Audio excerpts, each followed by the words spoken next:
Charlotte's Web, Chapter 3 Escape. The barn was very large. It was very old. It smelled of hay and it smelled of manure. It smelled of the perspiration of tired horses and the wonderful, sweet breath of patient cows. It often had a sort of peaceful smell, as though nothing bad could ever happen again in the world. It smelled of grain, and of the harness dressing, of the axle grease, and of rubber boots, and of new rope. And whenever the cat was given a fish head to eat, the barn would smell of fish.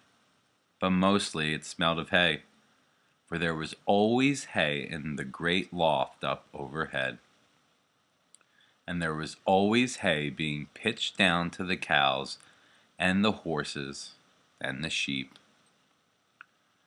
The barn was pleasantly warm in the winter when the animals spent most of their time indoors, and it was pleasantly cool in the summer when the big doors stood wide open to the breeze.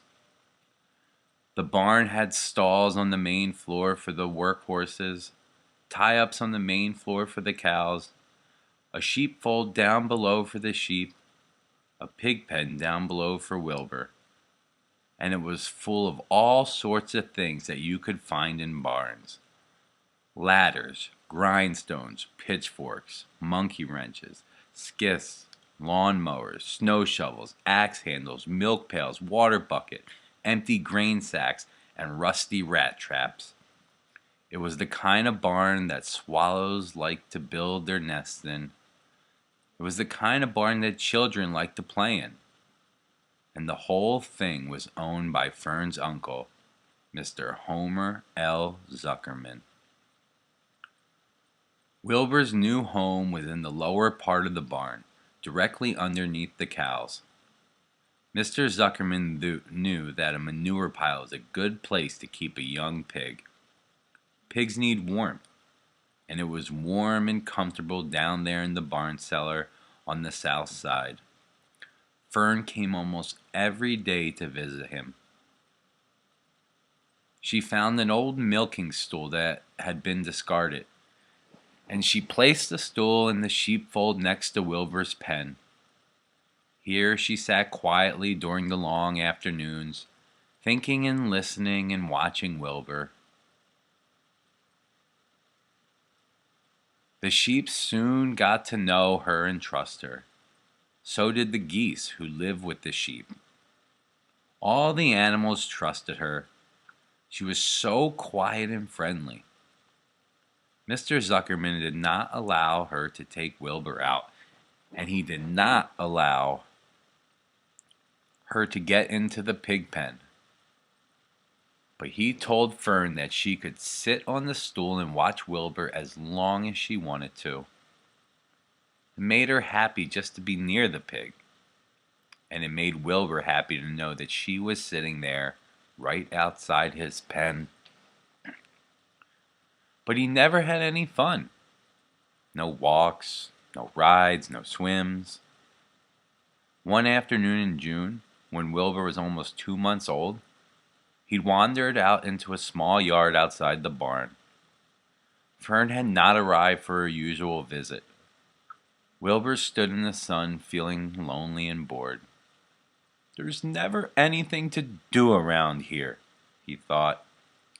He walked slowly to his food trough and sniffed to see if there had anything been overlooked at lunch. He found a strip of potato skin and ate it. His back itched, so he leaned against the fence and rubbed it against the boards.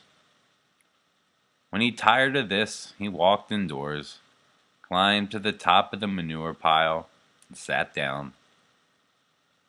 He didn't feel like going to sleep. He didn't feel like digging. He was tired of standing still, tired of lying down. "I'm less than 2 months old and I'm tired of living," he said. He walked out to the yard again. "When I'm out here," he said, "there's no place to go but in. When I'm indoors, there's no place to go but out in the yard."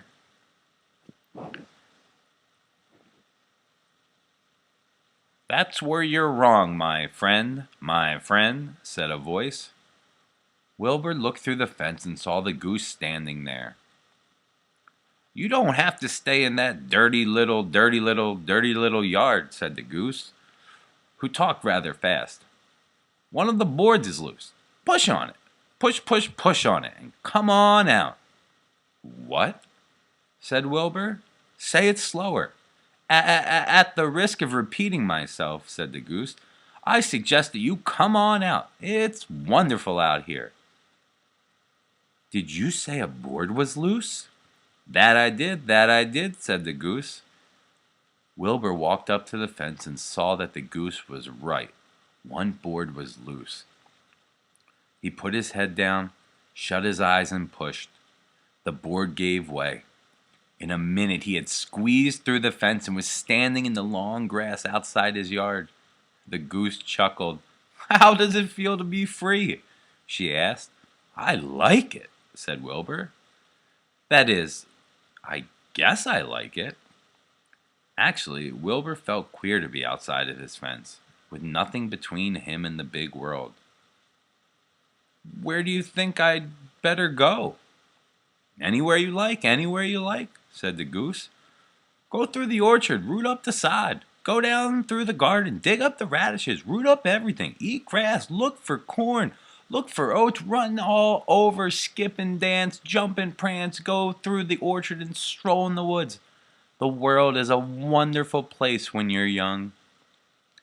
"I can see that," replied Wilbur. He gave a jump in the air, twirled, ran a few steps, stopped, looked all around, sniffed the smells of the afternoon, and then set off walking down through the orchard, pausing in the shade of an apple tree. He put his strong snout into the ground and began pushing, digging, and rooting. He felt really happy. He had plowed up quite a piece of ground before anyone noticed him. Mr. Zuckerman was the first to see him. He saw him from the kitchen window, and she immediately shouted for the men. "Homer!" she cried. "Pigs out! Lurvy, pigs out! Homer!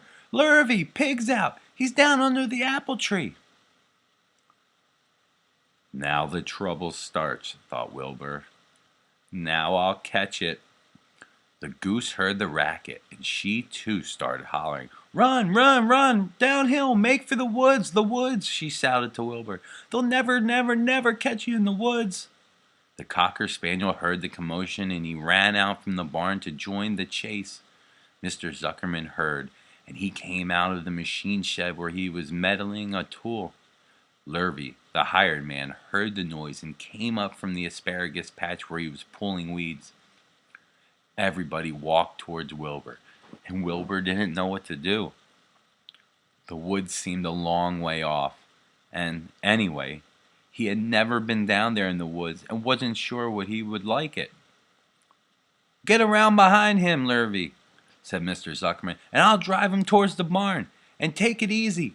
Don't rush him. I'll go get a bucket of slops." The news of Wilbur's escape spread rapidly among the animals on the place. Whenever any creature broke loose on Zuckerman's farm, the event was of great interest to the others. The goose shouted to the nearest cow that Wilbur was free, and soon all the cows knew. Then one of the cows told one of the sheep, and soon all the sheep knew. The lambs learned about it from their mothers. The horses in their stalls in the barn pricked up their ears when they heard the goose hollering, and soon the horses had caught on to what was happening. "Wilbur's out," they said. Every animal stirred and lifted its head and became excited to know one of their friends had gotten free and was no longer penned up or tied fast. Wilbur didn't know what to do or which way to run. It seemed as though everybody was after him. "If this is it, what's it like to be free?" he thought. "I believe I'd rather be penned up in my own yard." The cocker spaniel was sneaking up on him from one side. Lurvy, hired a man, was sneaking up on him from the other side. Miss Zuckerman stood ready to head him off if he started for the garden. And now Mr. Zuckerman was coming down towards him, carrying a pail. "Oh, this is really awful," thought Wilbur. "Why doesn't Fern come?" He began to cry. The goose took command and began to give orders. "Don't just stand there, Wilbur. Dodge about," cried the goose. "Skip around, run towards me, slip in and out, in and out, in and out. Make for the woods, twist and turn." The cocker spaniel sprang for Wilbur's hind leg. Wilbur jumped and ran. Lurvy reached out and grabbed. Miss Zuckerman screamed at Lurvy. The goose cheered for Wilbur. Wilbur dodged between Lurvy's legs, missed. Wilbur grabbed the cocker spaniel instead. Nicely done, cried the goose. Try it again. Run downhill, suggested the cows. Run toward me, yelled the gander. Run uphill, cried the sheep. Turn and twist, honked the goose. Jump and dance, crossed the rooster. Look out, Lurvy, called the cows. Look out, Mr. Zuckerman, yelled the gander. Watch for the dog, cried the sheep. Listen to me, screamed the goose. Poor Wilbur was dazed and frightened by this hullabaloo. He didn't like being the center of all this fuss. He tried to follow the instructions of his friends were giving him, but he couldn't run downhill and uphill at the same time. And he couldn't turn and twist when he was jumping and dancing. And he was crying so hard he could barely see anything that was happening. After all, Wilbur was a very young pig. Not much more than a baby, really. He wished Fern were there to take him in his arms and comfort him. When he looked up and saw Mr. Zuckerman standing quite close to him, holding a pail of warm slop, he felt relieved. He lifted his nose and sniffed. The smell was delicious. Warm milk, potato skins, wheat middlings, Kellogg's corn flakes, and a pop left over from Zuckerman's breakfast. Come, pig, said Mr. Zuckerman, tapping the pail. Come, pig. Wilbur took a step towards the pail. No, said the goose. It's an old pail trick. Wilbur, don't fall for it. He's trying to lure you back into captivity. He's appealing to your stomach. Wilbur didn't care.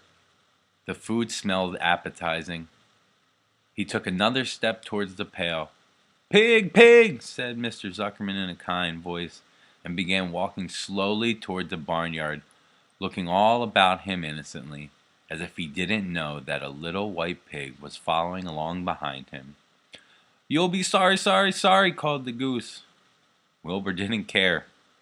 He kept walking towards the pail of slops. You'll miss your freedom, honked the goose. An hour of freedom is worth a barrel of slops. Wilbur didn't care. When Mr. Zuckerman reached the pig pen, he climbed over the fence and poured the slops into the trough.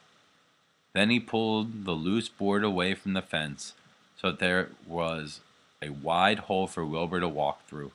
Reconsider, cried the goose. Wilbur paid no attention. He stepped through the fence into his yard. He walked to the trough and took a long drink of slops, sucking in the milk hungrily and chewing the pop over. It was good to be home again. Wilbur ate. Lurvy fetched a hammer and some 8-penny nails and nailed the board into place. Then he and Mr. Zuckerman leaned lazily on the fence. Mr. Zuckerman scratched Wilbur's back with a stick. He's quite a pig, said Lurvy. Yes, he'll make a good pig, said Mr. Zuckerman. Wilbur heard the words of praise. He felt the warm milk inside his stomach. He felt the pleasant rubbing of the stick along his itchy back. He felt the peaceful, happy, and sleepy. This had been a tiring afternoon. It was still only about 4 o'clock, but Wilbur was ready for bed. I'm too young to go out into the world alone, he thought as he lay down.